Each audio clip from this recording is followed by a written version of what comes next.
So we are now in the last two topics under midterm coverage.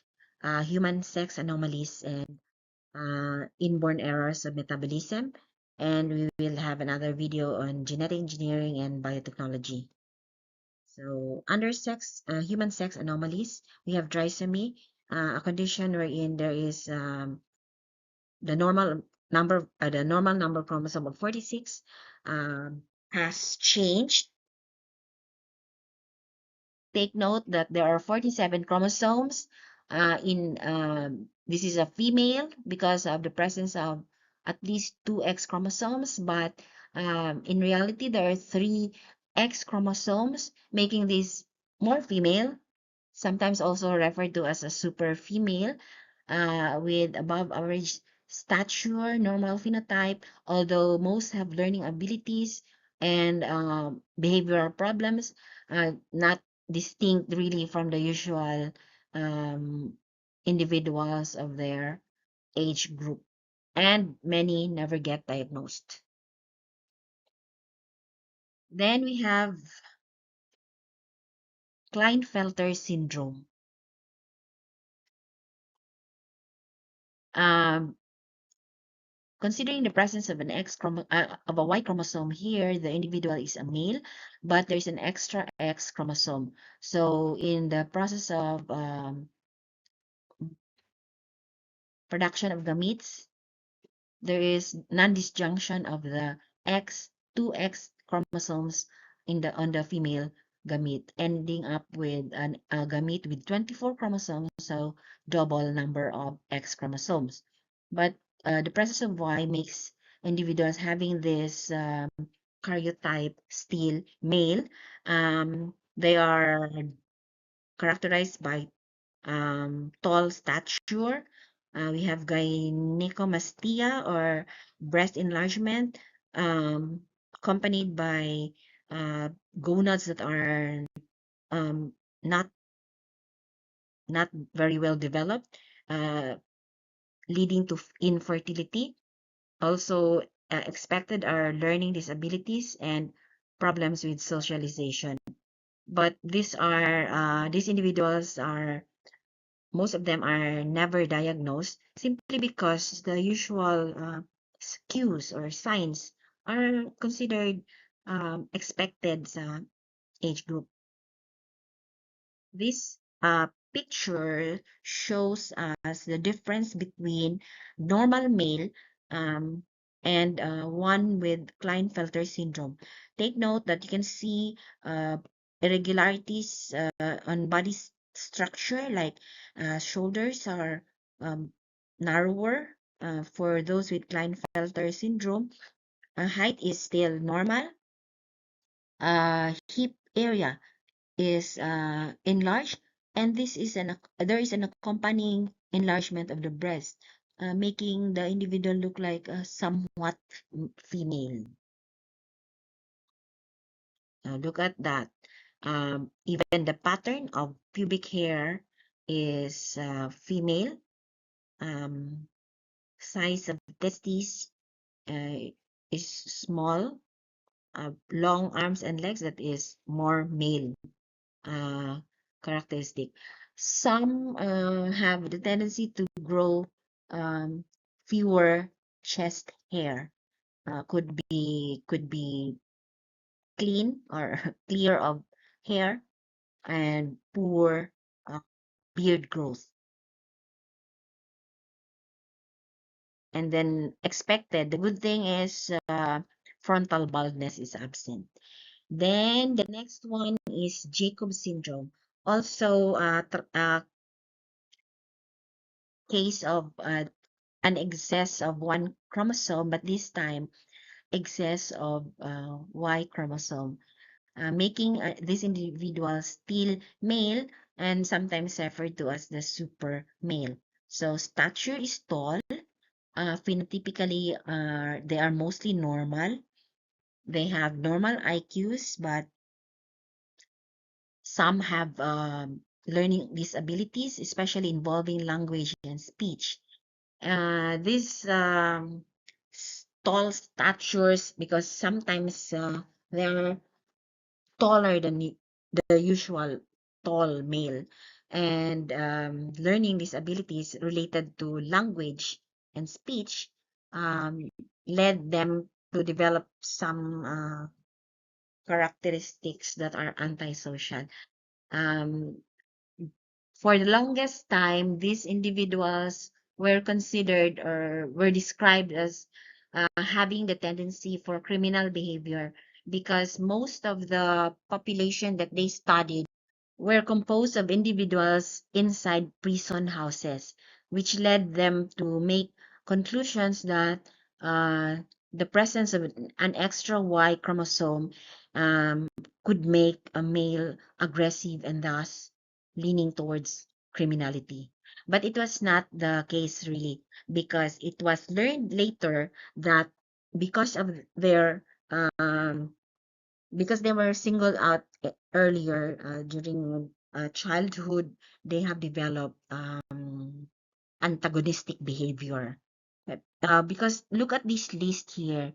One of the features here is that there's a tendency for number two, that's number two, for the male to develop acne simply because of the extra Y. The sebaceous glands are active than normal. So they have lots of acne, creating, contributing to the antisocial behavior. Plus, they are like excluded from their peers. But if you read all these characteristics here, that will help you understand them. So again, many are never diagnosed. So, but normal sexual development can be expected for most of males with Jacobs syndrome. They can even father children. Early, early in life, they are expected to, some of them are expected to have delayed development in of motor skills like sitting and walking. And that is mainly because of weak muscle tone, accompanied by tremors and involuntary movements. And of course, behavioral and emotional difficulties. In general, the chances of trisomy increases with maternal age. So you can expect that with an older mother, the chances of non-disjunction of the chromosomes would increase. So more cases of trisomy. The fourth one is monosomy, which is now characterized by a missing chromosome. So for monosomy X, yeah, there are a total of 45 chromosomes and only a single X. This is still a female, sometimes represented as XO or X0. Look at this one. There is an X chromosome in the karyotype, but only one. The other one is missing. So the effect of the missing genetic material affects the development before and after growth. So other causes of Turner syndrome, aside from monosomy, number one is you have mosaicism. So like a mosaic, uh, the entire body is composed of cells with a combination of those with normal number of chromosomes and those with abnormality, so the missing chromosomes. So some with 46, some with 45. Or it could be a condition wherein you can find some Y chromosome together with the X chromosome in some cells. Just Y chromosome material, not the entire Y chromosome, which is still not normal.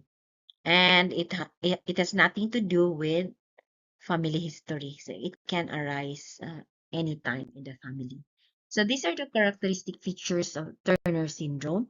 So look at the short stature, low hairline. So these are visible These are visible externally, low hairline, look at the facial features, but that can still be considered normal. You have fold of skin on the neck, or we have what is called the web. Um, you cannot see this, of course, outside. Small fingernails, shortened metacarpals, especially metacarpal 4. Um, brown spots or nevan all over the lower limbs and body. And what we cannot see will be problems with the heart, like there's a constriction of the aorta, shield-shaped thorax, there's poor breast development, and widely spaced nipples, which reminds me of manatees having nipples in the armpits. So wala kayo sila evolve. Then you have rudimentary ovaries just appearing as streaks, so they are considered non-functional. That's why there's no menstruation. So sa infant stage, these are the features that you can observe: the swollen feet. Then we have also the presence of simian crease. So you can just imagine how the palm reader would interpret that.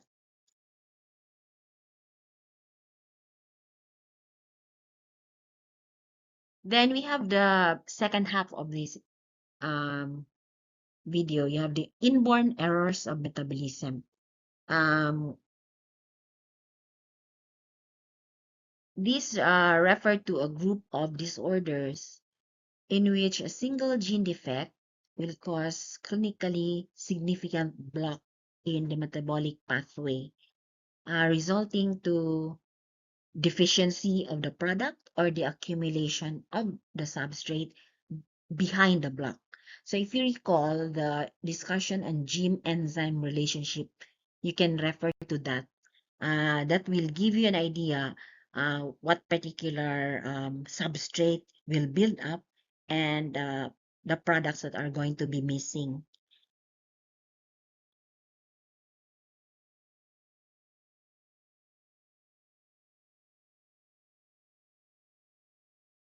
Anyway, these are rare genetic conditions of the body related to the inability to turn food into energy. And the defective genes are usually those that code for enzymes of metabolism. That's why they're called IEMs, inborn errors in metabolism. I have here a list of IEMs. Just read through this. You don't have to memorize. Familiarize yourselves with the terms so that later on you will be able to understand that when you see these terms, you have a certain idea, just a little idea what is wrong here. As part of our discussion, I will only discuss examples of amino acidopathies like phenylketonuria and maple syrup urine disease. And adding more to this list, we have more IEMs. Other IEMs that are included in the more detailed discussion are under the disorders of carbohydrate metabolism. So we have two, galactosemia and lactose intolerance. So just read through the examples of the disorders under which particular group. So, starting with phenylketonuria or PKU. This is inherited via an autosomal recessive pattern.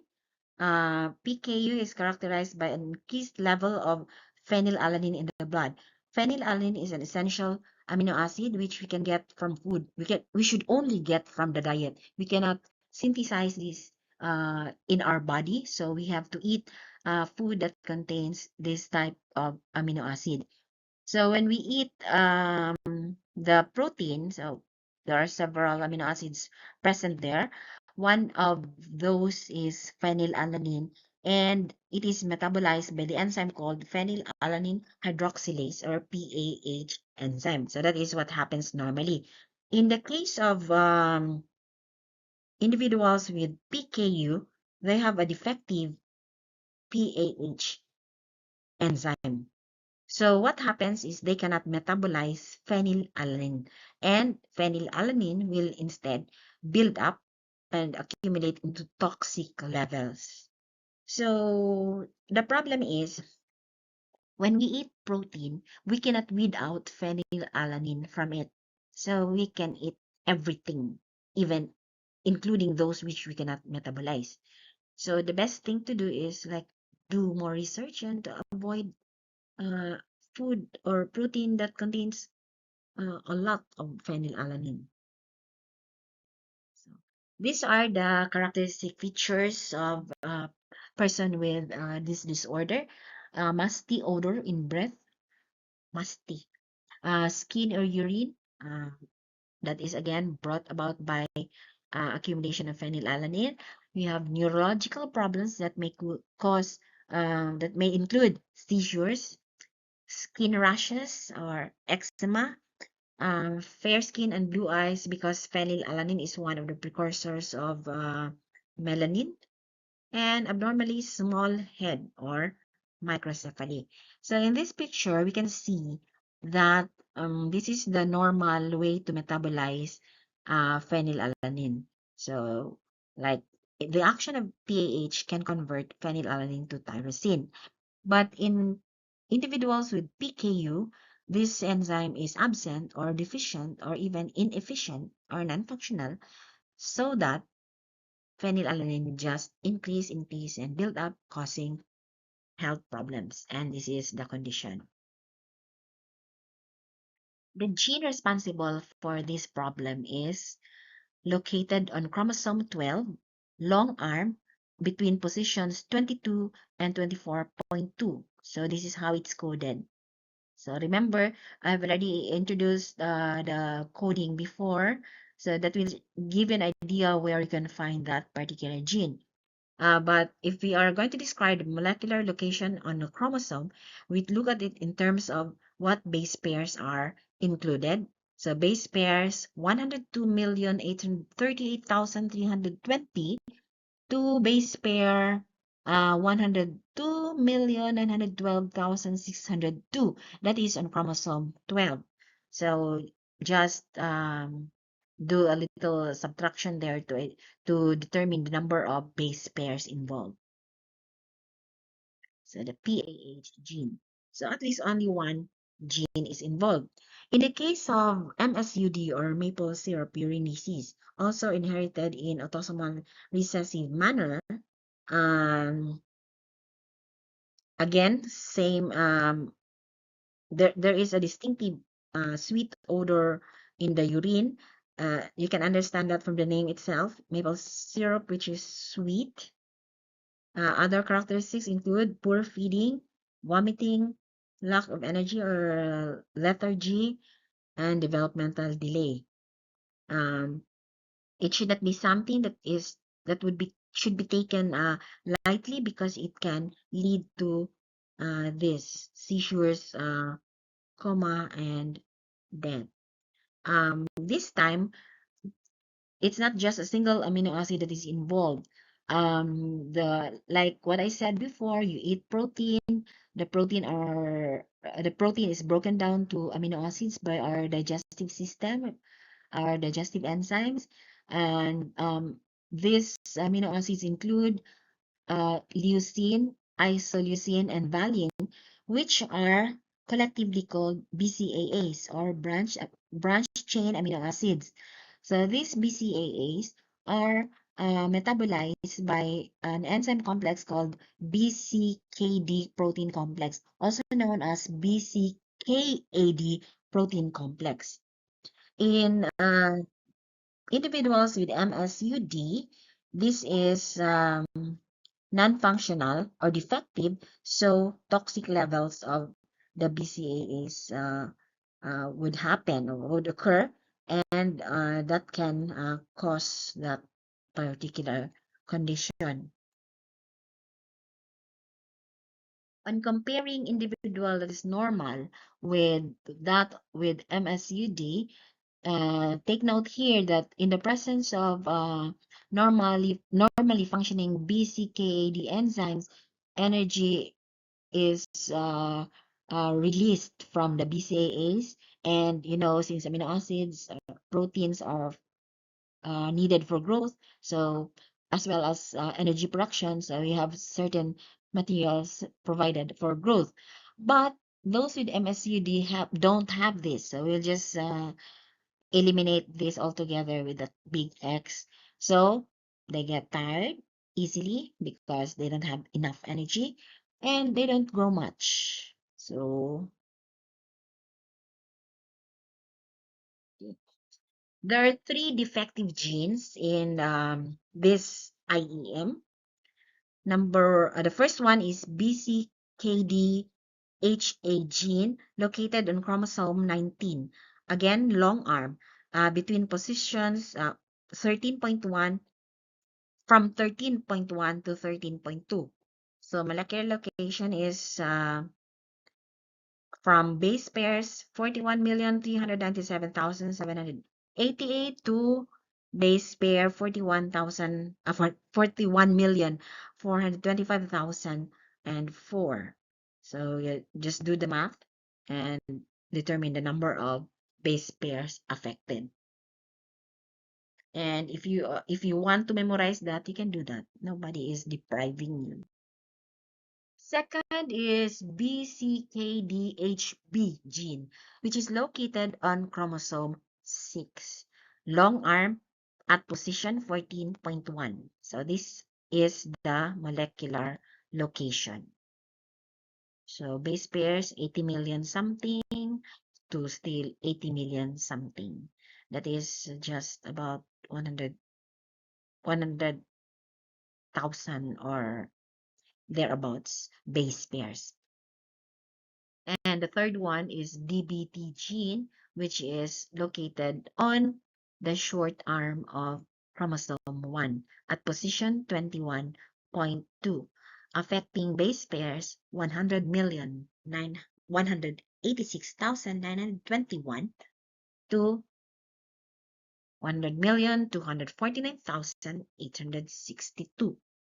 So that is affecting less than 100,000 base pairs. So before we proceed, okay, go back. I can't go back. So anyway, before we proceed, while PKU is caused by one defective gene, the protein complex that is needed to properly metabolize BCAAs have components or subunits that are contributed by the three genes. So all of them should be functional in order to make that protein enzyme complex work. Why can't I go back?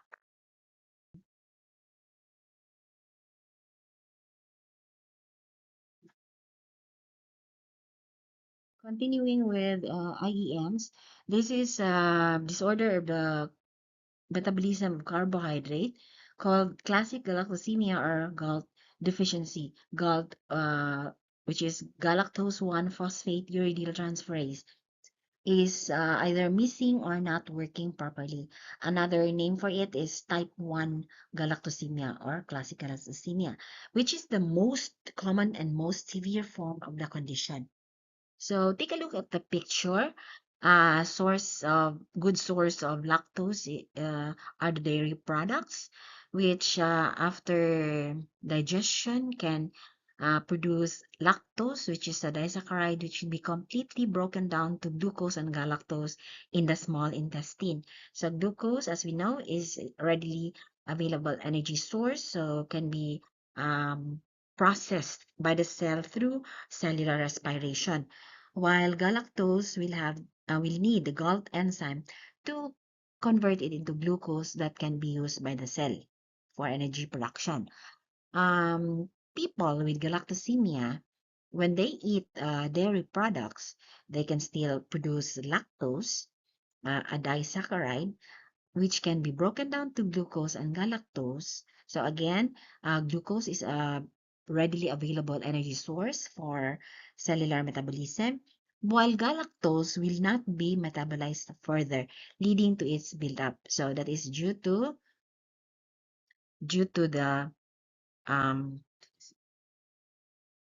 here non-functional or the missing um, GALT enzyme, so leading to the health problems which are characteristic of this condition.